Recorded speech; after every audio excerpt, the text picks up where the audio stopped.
Welcome to Something to Talk About from the Bainbridge Island Senior Community Center. We get together frequently at about 1:30 in the afternoon, a few times a week, and you can also find us on YouTube at youtube.com/BI Senior Center, programs on a variety of topics. Today, we're going to be talking about groundwater.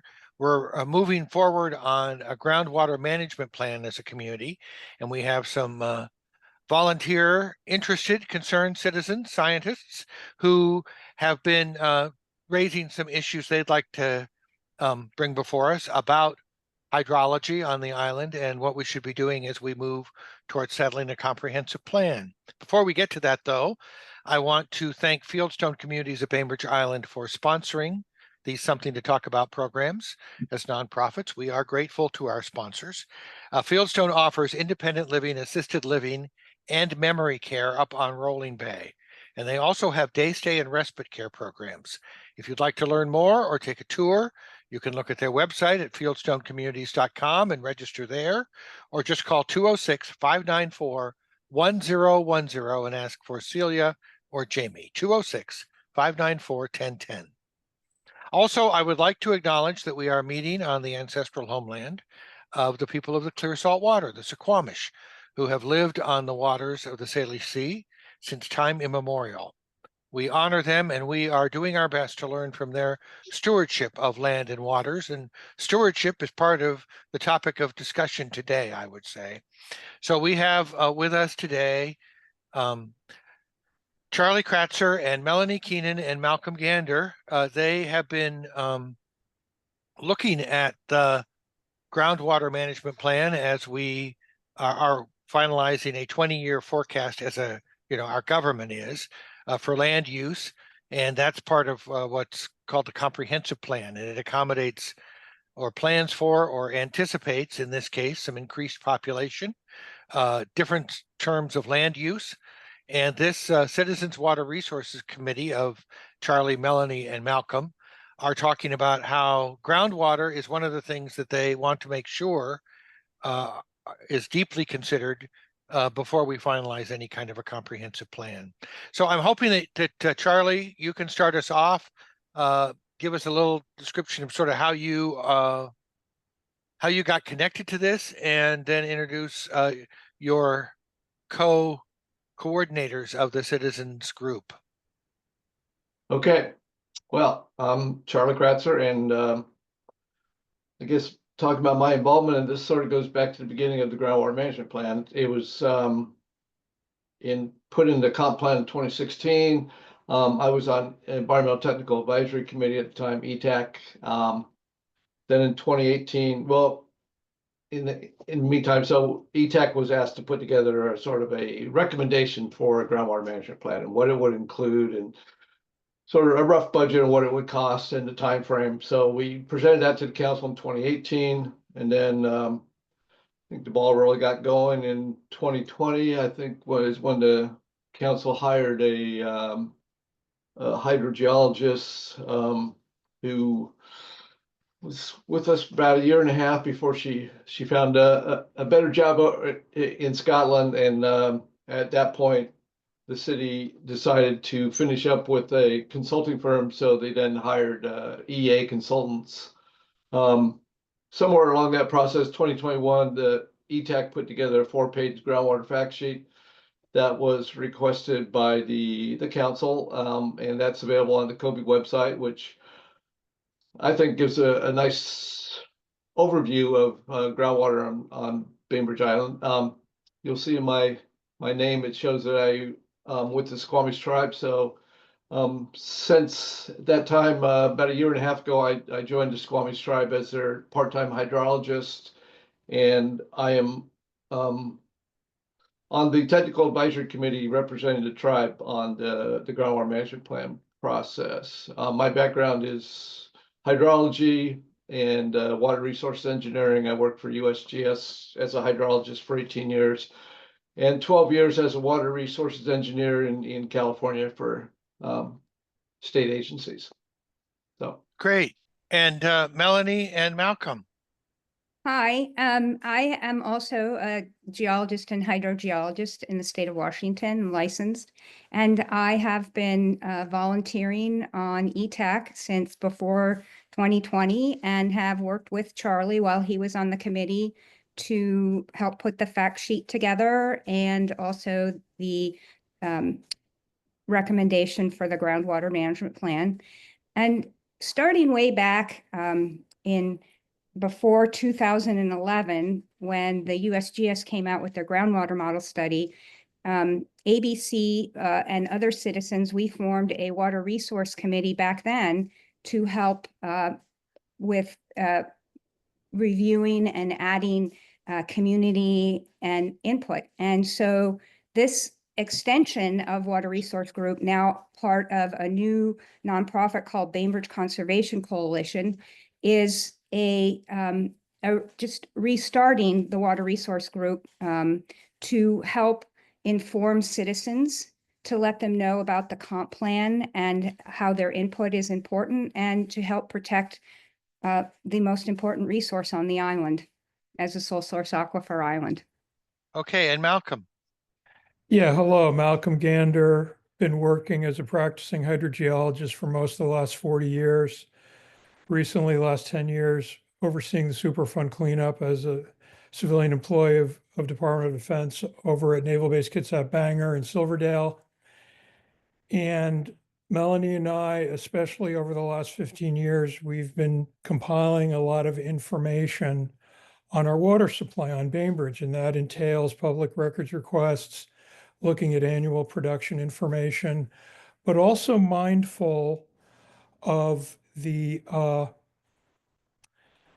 economics of having a water supply, having a growing population, having infrastructure, and so forth, and of course the politics, how things get done. So we are data driven, but we are mindful of economics and politics, and we can touch on that later. Thank you. Okay, I would like to, if you can, one of you give us sort of from a scientific point of view, just a picture of the water resource as we understand it for Bainbridge. So Melanie mentioned the idea of a sole source aquifer. I've also understood that there's water that we use at various depths. So just kind of a picture of, and I know you sent me some slides. If there's a particular slide number you want to look at, I'm happy to pull that up. But just a description. Do we have one aquifer, or do we have a series of different aquifers depending, or water sources depending on whether we're using city well, our own well, some other public utility district well? Right. So we do have a series of aquifers. We have about 5 different layers of aquifers, starting with perched aquifer, the closest to the surface, and we have a sea level aquifer below that. In between each of the aquifers is a confining layer of more fine grained material that restricts movement of water, not completely, but in between the different layers. And then below that we have glacial marine aquifer, and then the deep aquifer, the Fletcher Bay aquifer. And so I think I just listed 4, but there's also one considered a semi-perched, which is often combined with the perched when we talk about it. Okay, you just used a term there. You got to explain Perched it. aquifer. Okay, so a If perched you go aquifer to, is sorry, one. Charlie, but It's if one that's you go, perched above a confining layer. Yeah. Okay, perched. So it's like a little bird on the Yeah. above the other layer. Above the confining layer, sitting there Got it. perched above the confining layer. Yeah. Okay. Did you want to add something to that, Melanie? yeah, while he's discussing that, sorry to interrupt, but if you go to slide 4, Uh-huh. it might be easier for Charlie to, Well, okay, so I think this you can go up, up one slide. up one. There we There you go. go, Charlie, maybe that helps. There we go. There are the 6 aquifers. So perched, semi-perched, sea level, glacial marine, Fletcher Bay, and bedrock. So bedrock we don't really talk about too much because there's only a couple wells in it. It's just on the south end, or like Fort Ward area, there's a lot of bedrock out near the surface, and the aquifer there is be fractured rock, so cracks in the bedrock, and you can get a little bit of water out of it. It's not really a very productive aquifer. So, like I said, the perched and semi-perched are usually combined.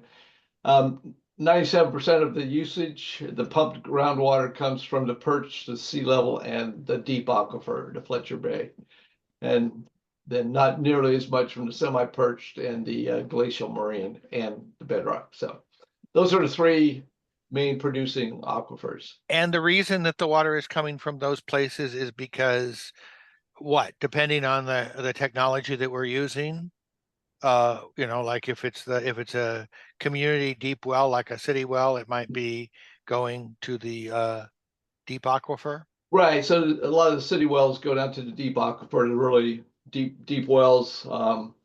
It's more cost prohibitive for individual landowner to have a domestic well that goes down, 1,000 feet. Those are typically more in the perched aquifer, like 100-foot depth well. I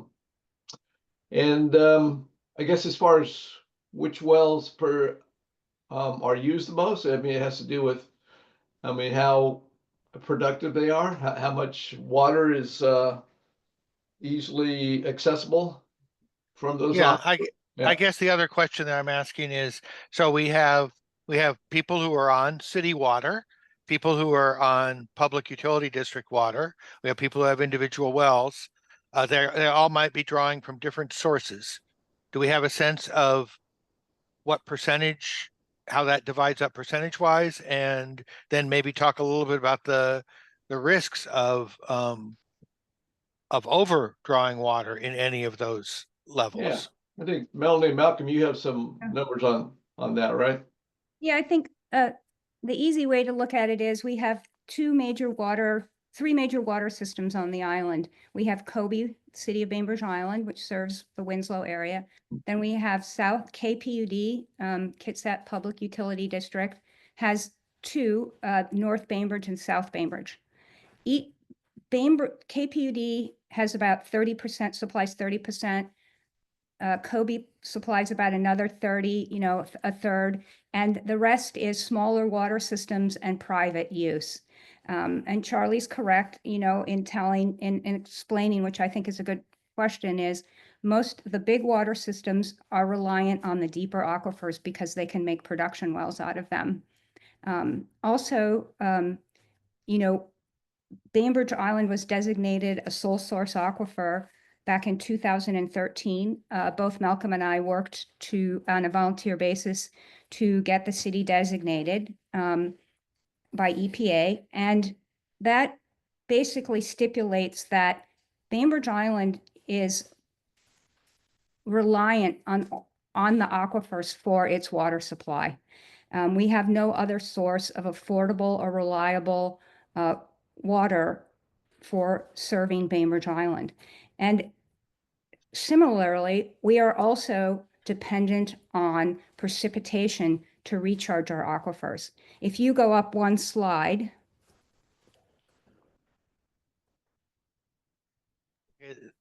This slide has a lot of text on it. Is that the one? Oh, down one then. Oh, well, we can Okay. talk about that one too. So sorry, that one's good. Thank you. And that shows how there's where Bainbridge versus the Kitsap Peninsula, but you can see that the lithology and the geology is similar in the Kitsap area, which shows that the lower aquifers, go underneath the Port Orchard Bay. But you have to remember that only approximately 5% of water connectivity is going towards Bainbridge Island as water moves from west to east. And that means about 95% of the recharge to our aquifers to keep our water supply going is reliant on precipitation on Bainbridge. And some of it is considered septic system return. Okay, so when you talk about septic system return and precipitation, are you talking about the higher level aquifers predominantly?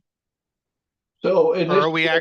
actually recharging that deep aquifer? So initially, the recharge hits the perch aquifer. Some of it goes directly to the next one down, the sea level aquifer, in places where the perch aquifer doesn't exist. But then, as far as supplying the deeper aquifer, there's a lot of movement in between those confining layers over time, and actually, about half of the water that replenishes the deep aquifer is coming from the aquifer above it, the glacial marine aquifer. So there is a lot of movement, and a lot of that movement has been created by the pumping. So it's kind of a suction effect, pulling more water down into the deeper aquifer. So about half of that replenishment is coming from underneath Kitsap Peninsula. The other half is coming from up above in movement through those confining layers, which are not truly confining, but they slow down the movement of water. Right, they're semi-permeable. Right, right. So so that leads us to obviously consider that recharge through precipitation is very important.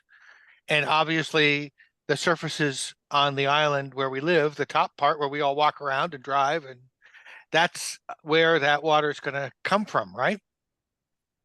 That's correct. The Right. entire, Actually, I sort of misspoke on that last thing there. So USGS in the report for Bainbridge Island, they did an analysis of what the Bainbridge water system would look like pre-development, before people started developing and putting wells on Bainbridge Island, and what it looked like, at the time, which was 2008. And in pre-development, they showed that the water getting into deep aquifer was about 50% from above and 50% coming in from Kitsap Peninsula. But then after the pumping started and during development, that switched to 75% coming from movement through the other aquifers, through the other four aquifers down to the deep aquifer, and only 25% coming from Kitsap Peninsula. So that was the effect of basically sucking Right. more So water that down that there. underlines again, in fact, this conversation about what we do as a comprehensive plan on the land use on the top makes a big difference in the sustainability of our water. Am I right about that? Right. So I don't that, know, Melanie, can you or Malcolm, can you talk a little bit about that concern about the inclusion of water thinking as part of our comprehensive plan process? right. So, aquifer recharge. So if I look at way down on my slides, on slide about, let's see, 42, page 42, we talk about critical areas and critical aquifer recharge protection areas. And these are regulations that require the island to protect their recharge. And in conjunction with a Growth Management Act, it's important to protect the water resources along with other elements of the comp plan, whether it be housing, transportation, and the environment and water resources, to ensure that there's adequate quantity and quality of water, not only for the existing residents, but future residents, and to protect, essentially protect the drinking water. So Right. there are numerous regulations. If you go up one more slide, or go down the other way, sorry, I'll say down from now on, I'm sorry. You can see the number of regulations that govern managing water resources. There's a lot of areas on the island that are, the whole island was categorized as a critical aquifer recharge area. But beyond that, there's the aquifer recharge protection areas to help keep vegetation in the more rural zones. There's aquifer conservation zones, and that was based on the island being designated as a sole source aquifer, and wellhead protection programs and groundwater management areas, and then ideas of low impact development And the other really important part of this is stormwater management, to make sure that we're not polluting the aquifers, but we're also managing the stormwater to help recharge the aquifers. Right now, Charlie may be able to tell this, what percentage of the rainfall, is considered runoff or recharge, going off to the sound. And that's important as well to maintain aquifer health, because all coastal communities, especially an island, has to concern themselves with seawater intrusion. So if Right. you over pump and you aren't managing your aquifers properly, you have a higher risk of introducing salt water into the wells from Yes, pump. that certainly happened for my aunt along the coast of Maine, where suddenly they were not able to drink the water that they had. They could still use it for things like showering, but they had to make accommodations for the fact that there had been seawater intrusion. And we did talk about the various levels of aquifers and the risk, obviously, of seawater intrusion at probably those levels that are right at the sea level. And I know that the island has had concerns about making sure that rainwater and precipitation can that we don't overburden the island with impermeable surfaces, and that there are. I mean, I know that when they redeveloped downtown, they tried to put some swales in there as part of a way to capture some of the runoff. I had the opportunity to turn a garage into an ADU, and one of the questions the city asked me was I going to cover any more of the ground in my property, and thus would I be putting at risk the opportunity for, water to percolate down based on access to permeable soils. So some of that is already, as you say, in law or in our zoning and management on a parcel by parcel basis anyway. What are your greatest concerns about the planning that we're doing now, and what might be at risk in terms of being good stewards, as I said at the beginning of this call, of the land? Well, my biggest concern, which fits in with my current employer, is the impact it'll have on streams and wetlands. Because as that shallow water so most all the streams have a base flow that's fed by groundwater on Bainbridge Island. So the groundwater water table intersects the stream bed, and at various times of year it provides flow into the streams, particularly during low flow. During low flow, pretty much all the flow in streams and wetlands is coming from groundwater. And the first thing that's going to be impacted as the water table drops just a little bit is those will start drying up, because that connection between the water table and the stream bed will be the first thing to be impacted. So I know in the current, so we do have a draft groundwater management plan now, which has been out for week and a half, something like that. Anyway, I went through it in detail and submitted my comments. Comments are due on Friday from the committees, and then it's going to the public soon. But in there, one of the recommendations, which is a good idea, is to start to limit the number of wells that go into the shallow aquifer to help protect streams and wetlands. My only concern with that is that the deeper aquifer doesn't replenish very quickly, and it's one that's likely to see the biggest drop in water levels in the deep aquifer, because it's really old, a mixture of really old water, over 1,000-year-old water come from the Olympic Peninsula underneath Port Orchard Bay, and that water that makes it through the semi-permeable confining layers. So, yeah, I mean, we could talk more about that groundwater management plan here at some point, but Yeah, well, I think that's, I mean, my understanding from listening to you folks in an earlier presentation to the public was you are concerned about making sure that the groundwater management plan is considered deeply before, so to speak, before we finalize the comprehensive plan, because development of our plan for more housing, areas that might be more dense than others, places that we want to make sure that we protect for streams, wetlands, and animals and fisheries and so forth. All that needs to be part of the picture. And obviously we're pushing toward trying to get all this work done right away, which means that this is a good time for the public to pay attention. Right, and there is going to be the first public outreach, public input on, it's scheduled for June 9th in the evening at City Hall. A session for the public to come in and ask questions about what's in the groundwater management plan. And I assume it will be, you know, city staff and the consultants will be up there answering questions from the public. That would be the first opportunity for the public to actually weigh in on this.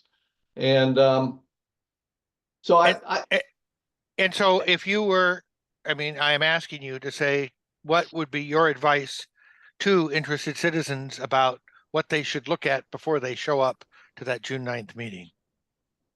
Well, I think it's, in the groundwater management plan is in a rough draft, very rough.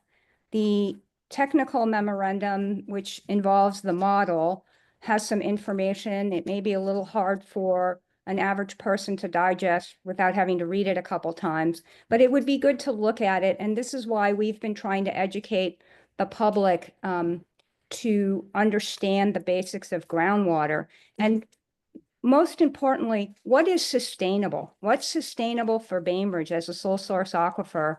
And what is the carrying capacity of the island as they move forward with this comprehensive plan and the Growth Management Act growth allocation that each community, each urban growth area receives?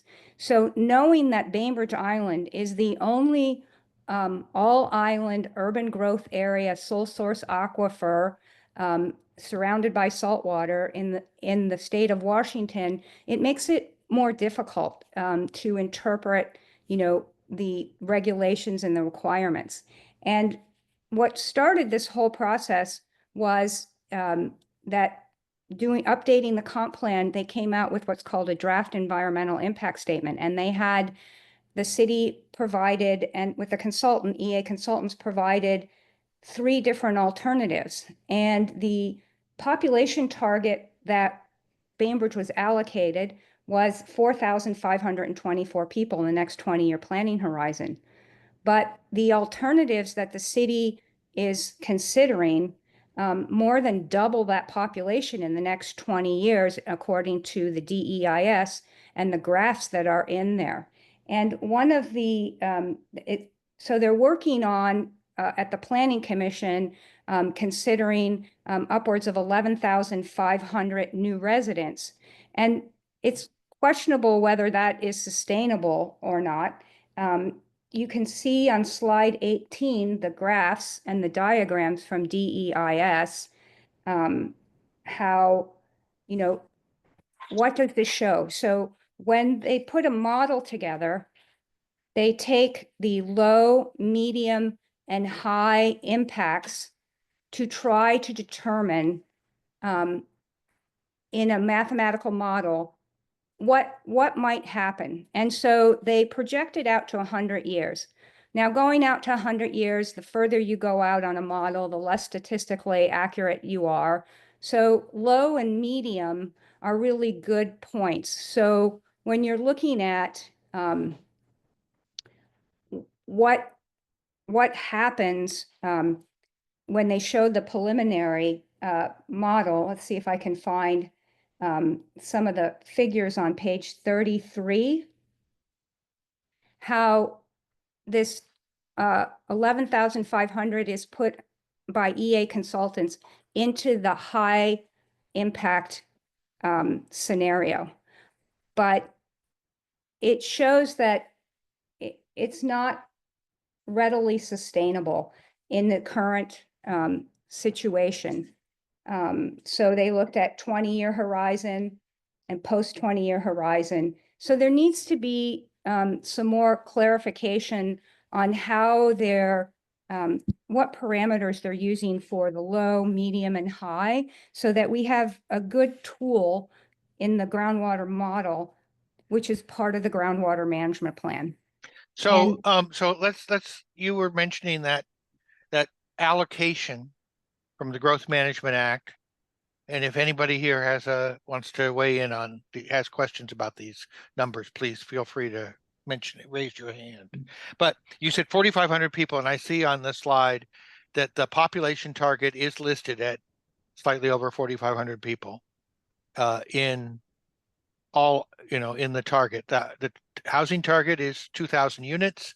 The population target is 4,500 people, and the employment target is 2,000 jobs.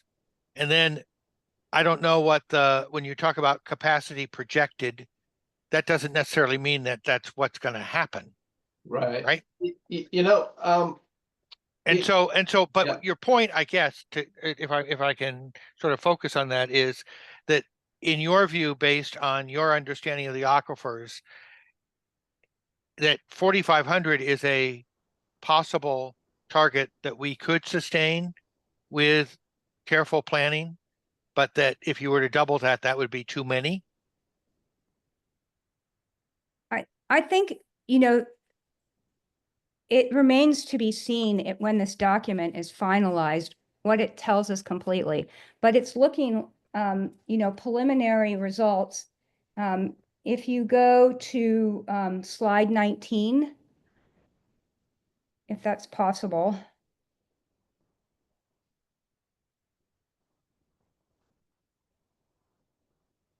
This helps the listeners to understand how the low growth is this one here, medium is the middle, and high includes the 11,500. And then if we go to slide 33, you can see how this was a preliminary scenario. And this was the sea level aquifer at what you can see here, low to medium, mid impact. And you can see at the post 20 year, which it's not clear how far along that is, how much the aquifer drops. The deeper the color red, the further it goes down. So increased pumping with population growth, is increasing the decline of the aquifers. So, right. And as we talked about earlier, there are various levels. So it's a combination of where you're pumping, how much you're pumping, as we heard earlier from Charlie, that maybe part of the decision is how and where you're going to get your water, as well as how much you're going to need. And obviously what steps can we take to reduce the waste of water, or what can we do with water that's been partially used but could still regenerate an aquifer. John Quitzland is on here. I think he's raising his hand. Are you? If you are, you'll need to unmute yourself. I would like to jump in here a little bit to talk about the planning that is going forward, inching its way toward some reasonable conclusions. The Planning Commission is not working on a way to provide for 11,000 new growth of 11,000 people in the next 20 years. That 11,000 figure is a figure for the capacity created by the upzoning that is assumed or provided for in alternatives 2 and 3. A lot of increased density in the Winslow area. And there are so many different things driving the planning process, and also so many decisions made in the creation of the draft environmental impact statement that there's a great deal of confusion, and it's created by the design of the environmental impact statement in its draft form, which is getting in our way. We are not obligated to do what the draft environmental impact statement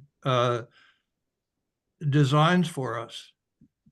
It's their alternatives, and the preferred alternative is not going to look like any of the ones presented in the draft environmental impact statement. Yeah, and that is something that I've actually heard, because I attended some of those earlier Yeah. things, is that we have these three alternatives, but the council and the planning commission, as they work through this thing, are probably Yeah. going to come up with alternative 4, which is going to be pieces of the other 2.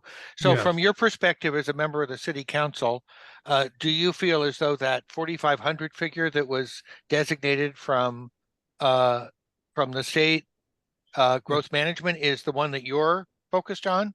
That's absolutely, absolutely. And we have no assurance that within 20 years, the population will increase by that amount. We have an obligation to plan for that amount of growth. That's at approximately 1% per year. Building on Bainbridge in any form, expensive or middle priced or subsidized, building in any way on Bainbridge Island is difficult, partly because of our regulations that are very careful of impacts. If you go to my slide 54, you can see the existing zoning for Winslow and the draft alternative proposed zoning that the city and the planning commission are reviewing right now. And the groundwater model itself, in passages in there, they discuss this 11,500 number as part of the parameters. So, it's not clear, as John said, when the population will be that much. But if you plan for that amount without fully considering your water resources, you may be putting the cart before the horse. And you Well, can, or if you're going to plan for that many, you need to consider water at the same time. I think yes, that would be, I a mean, I better don't way. know where we are on carts and Right. horses, but I do think that the idea that these things have to work in tandem makes a whole lot of logical sense. And Yes. I'm not sure, I mean, I do think that there is some value in us recognizing the idea that the obligation of the city is to make it possible, or at least maybe it's an obligation. It's certainly, you have talked about the idea that given our sole source aquifer designation, we could actually ask for some relief from the 4,500 number, I believe. Did I get that right, Melanie? I'm not a land use expert or an attorney, but the HB 1220 that they use to justify going to 11,500 should provide housing that is stipulated in that is under debate. And it has been discussed at the Planning Commission and amongst the council, but that's not completely accurate way to get affordable housing, which is one of the desires. There's also new legislation in 2024 that came out for sole source aquifer islands like Bainbridge, and it was not adequately incorporated. So that it's above my pay grade or whatever to, interpret that, but there's a lot of legal opinions related to that from some experts on the island. Hey, Reed, could we make a little turn here and go back to the groundwater management plan for a moment? Yep. I gotta say, when I reviewed the groundwater management plan, I did not look at population projections, any of that stuff at all, because I'm looking at a groundwater management plan. I mean, to me, it's a plan for the future, and it incorporates projections of what population might be 20 years from now, 50 years from now. and what climate change might, how that might impact our temperatures and our rainfall and our intense amount of rain, and how that will impact our recharge. I mean, that's what I'm concerned about. What Right, the, but you did mention as one of those factors, population. well, precipitation. Oh, Well, Yeah. yeah, So- population, and I so it's didn't like, mention population. No, I'm Oh. staying away from population. No, so Right. that, I mean, that, it seems to me, it seems to me like the number of people living on the surface is going to affect sort of what's going to happen with the groundwater underneath that well, surface. the problem I have with that is most people, when they think of water supply on Bainbridge Island, they're only thinking about water for people. And I want to get us away from that thinking to think about more than just turning on the tap and will there be water or not. I want us to think about our environment, our wetlands, our streams, our trees, and that, instead of just when I turn on the tap, do I get water? And I'm so frustrated when people say, well, is it sustainable? And I know what they're thinking when they say sustainable. That means when I turn on my tap, will I get water? And there's a lot more to it than just that. We're not the only ones here. Yeah, and I know that we've been spending as a, you know, trying to replenish and reheal streams and salmon areas, and so yeah, obviously there's some wildlife that we share this island with. And streams, of course, need water. And that water would be impacted if we pump too much out of the shallow groundwater. That surface water will be gone. But my interest in the groundwater management plan is the incorporation of climate change impacts into the groundwater model. So the groundwater model itself is a prediction. It's a predictive tool, but it's the best tool we have. And same thing with climate change. I mean, the UW Climate Impacts Group is kind of our best information we have on what our world's going to look like 30 years, 60 years from now. And I think it's important that we incorporate that information as best as possible into our projections on what things are going to look like 30 years and 60 years from now. And the problem with the groundwater management plan right now, the draft, is that they're looking apparently at 100 years out from now, but it's not clear how they're doing that. And if you go through the plan, I can't tell if they're talking about the year 2120 or the year 2080 or the year 2050. They don't spell out the time period that they're looking at. And the Climate Impacts Group doesn't go beyond the 2080s. They only go 60 years out with temperature and precipitation projections. So how they're getting a projection for 100 years, they never mention. In fact, they don't even reference the main UW Climate Impacts Group reference in the report. There are projections for sea level rise going out 100 years, but not for temperature and precipitation, which impacts recharge, which drives the whole groundwater system. So that's the information that I'm concerned about people asking about and caring about when they go to hear about the groundwater management plan. And I think the most valuable thing they can do is look at the 4-page fact sheet first off, as a primer on what groundwater on Bainbridge Island means. Okay, and that fact where it's sheet coming from. and that fact sheet is on the city website, and I will link to it Yeah. in the comments on this video if you're watching it later. Right. Malcolm, you have not had a chance to say anything. Would you like to get in here? Sure, I'll make some comments that I think touch upon some good points that John made and Charlie has made. I think it's really important that the groundwater management plan, like Charlie was saying, is that we look at the real data, the historic data, because we can learn a lot from that. You know, we hear that in the news and from historians and things. But 20 years ago, if you look at the biggest production wells on the island, they produced about 350 million gallons. Okay, just keep that in your head. Those same wells 20 years later, they produced about 600 million gallons. So it went up. I mean, that's okay. And that went up along with the population increase of 4,500. Isn't that interesting? That's the same number as alternative one. That needs to be featured in the groundwater management plan because it's a really good benchmark. So I wanted to bring that up, but I also wanted to amplify on what Charlie's saying that we need to think about the streams and the wetlands because we have about 14 perennial streams. It's, maybe more. Most of those, support salmon runs and things. But many of those, the stream level is going down. And there's this other thing that I won't even get into. But the Department of Ecology has closed 2 of our 12 watersheds to allowing further drilling of wells. Because like Charlie said, we have wells that tap shallow groundwater. That groundwater feeds our streams, especially the perennial streams. This is something that needs to be featured in the groundwater management plan. Thank you. Yes, John Quitchland. Yeah, I'd like to say a little bit more, not about planning for population growth, but planning for protection of our water systems. What more could we do?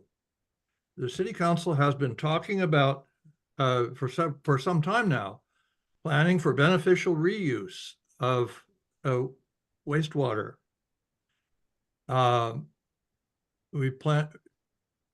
city manager has said tertiary treatment is in our future. It's in everybody's future.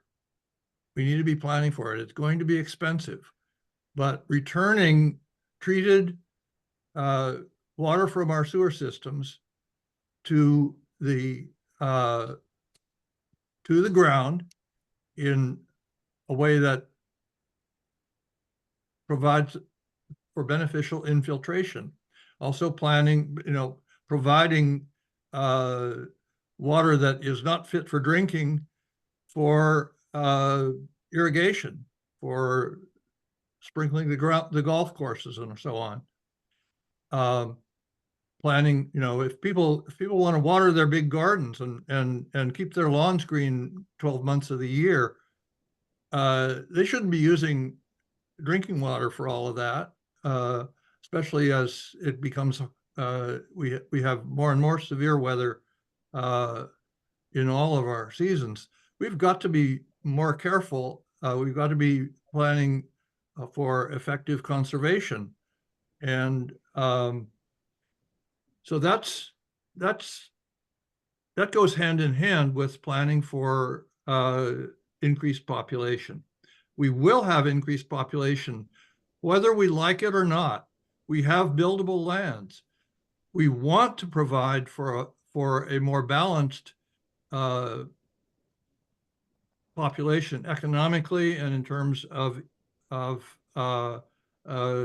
ages in the life cycle.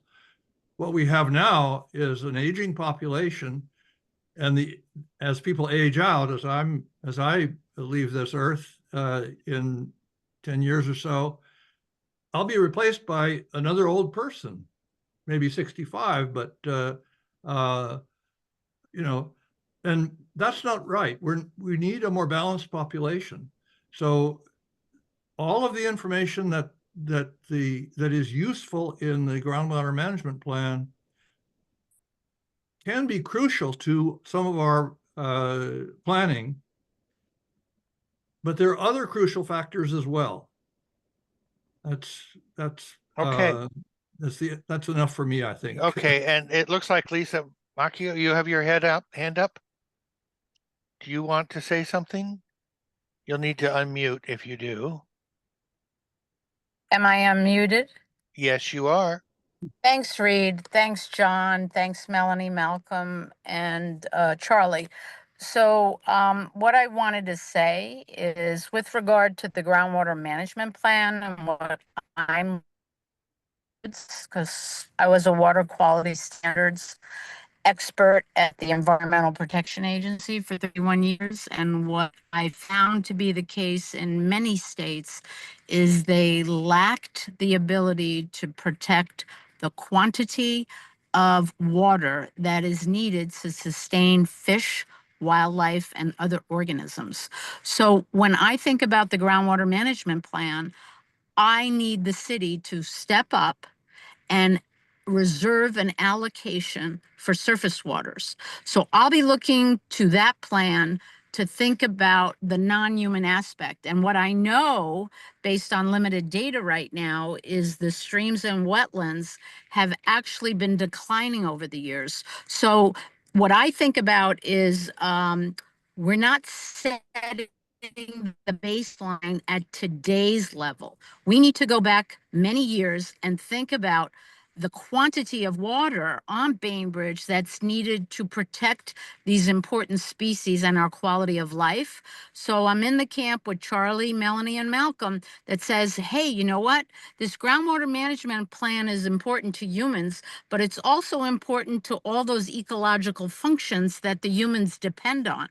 And so I just want to say that I'm looking forward to engaging in that process, hoping that we can all learn what might be lacking, what might be great about the groundwater management plan, and how we can plan for the future.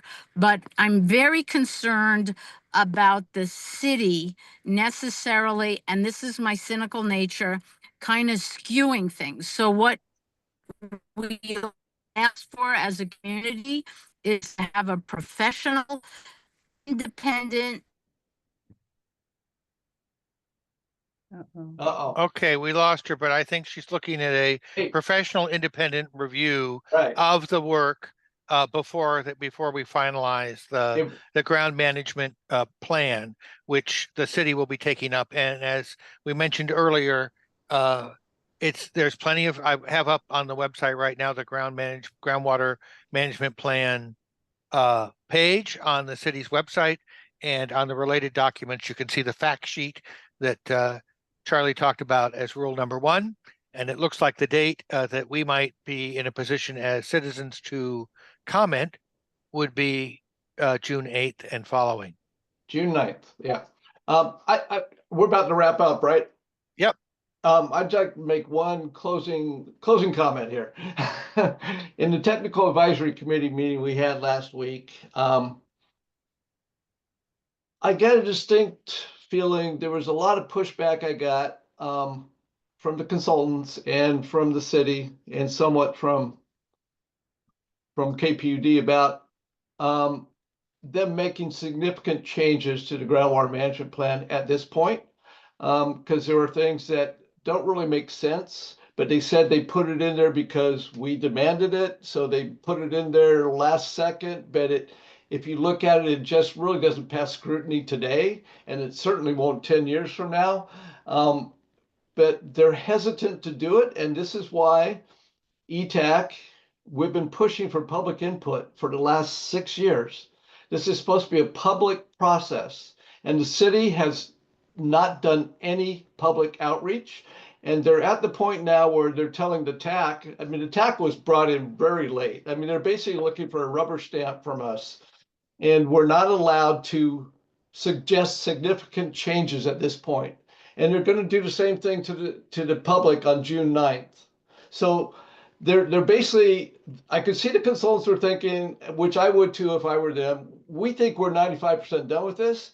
Please don't suggest that we do more model runs or do any significant rewrites or do any significant work. But that's leaving the public really out of the loop, and the technical advisory committee as well. So it's because the way the city set up the process, they basically set it up to fail as far as public input was set up. I mean, there's still, I mean, there's know, still but- time to but- pay attention. But And the just people who wait, are- and the just people who wait, are making- June 9th, they're going to say it's too late. I'm sorry. Well, this the whole thing's supposed to city, be done in a month. Yeah. okay, but when you say the city, I think you mean city staff. Right. I don't think you mean the elected officials who then will later decide on whether to approve this, right? Right. I mean, city staff, but I mean, No, but I mean, it will come before the council, correct? it will.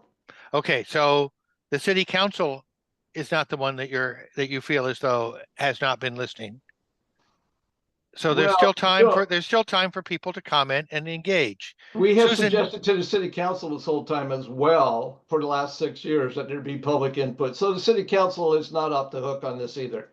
Charlie sent his extended comments and his concerns about the scope of the feasible revisions. He sent that to the full council. I'm the only one here. That's often happens. But the council does have a say as to what we will accept and what we will require of the consultants. And Understood. and this is not the time to produce something that's shabby, that's obviously shabby. Okay, Susan Dean, as we're getting very close to the end, you need to unmute with I- your I comment or will- question. I'll be quick. John, I really appreciated your speaking about reuse of water. I'm in Las Vegas, Nevada, and of course, water is a huge issue here. And one of the things that the city and the state have been doing is providing us with information so how we can reuse the water. Everything in the household, inside your house, and the hotel casinos, all of that water gets reprocessed and goes back to Lake Mead, which is our source. And then we're discouraged from doing things like planting East Coast, or South Seattle, landscaping to conserve water. And we're doing really well with that. But I just wanted to point out, when I go to Bainbridge Island, I don't feel like you're out of water, but you're making so many very good comments about, hey, maybe today not, but maybe in 10 years, yes. And I do think that this recurring theme about the idea of salmon runs and stream water and wildlife is a part that could be lost in the shuffle of making sure that we have water for drinking. Yep. So I appreciate all the feedback and comments, and thank you for bringing your slides, Melanie. And June 9th. And you can also find the link to the city's materials in our link. So a lively discussion. I appreciate you all coming. I learned a lot today, and I'm sure that our listeners did too. Thank you for having us. And Thanks, Reed.